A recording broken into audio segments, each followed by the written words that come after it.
Welcome to part 2 of our Scratch Junior Grand Prix project.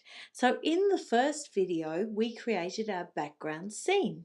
Now we need to add some characters and have a bit of action happening.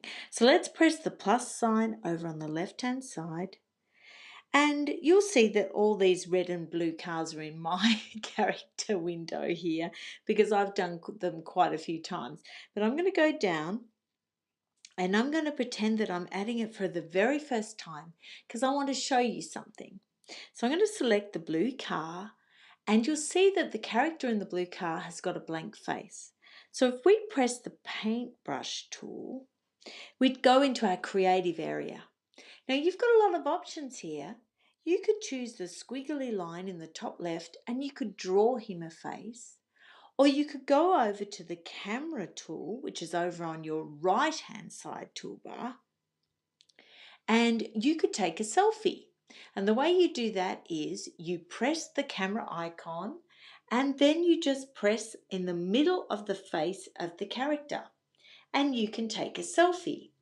Or you can flip the camera around and you could take a photo of a Lego minifigure maybe, or this, which if I can find it and line him up, who's that? It's Minecraft Steve! Okay. And see the camera icon down the bottom? I just press that to take his photo.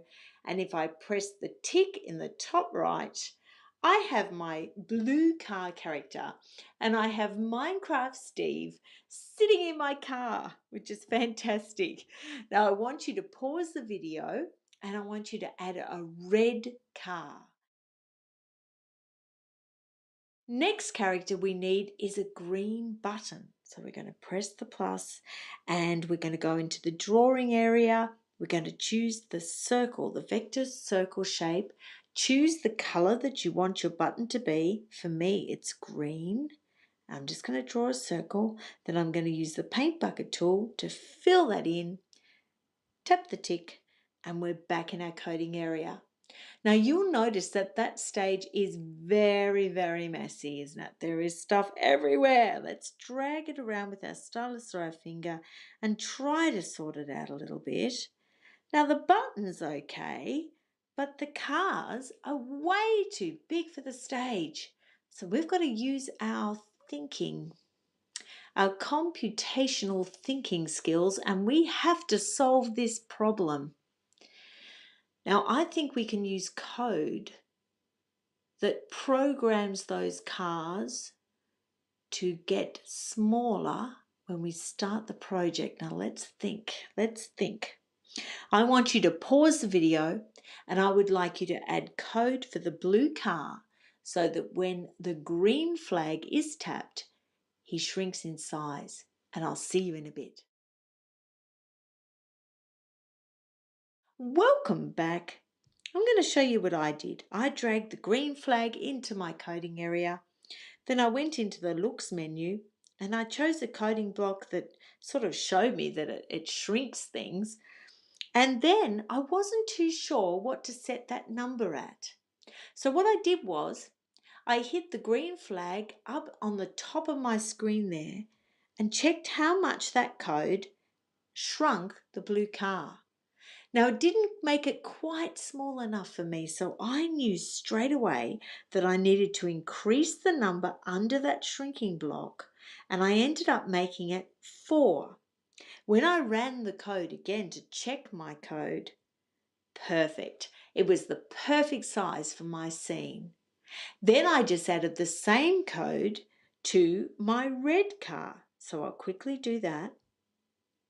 I don't need to check it for size again because I know the perfect size now.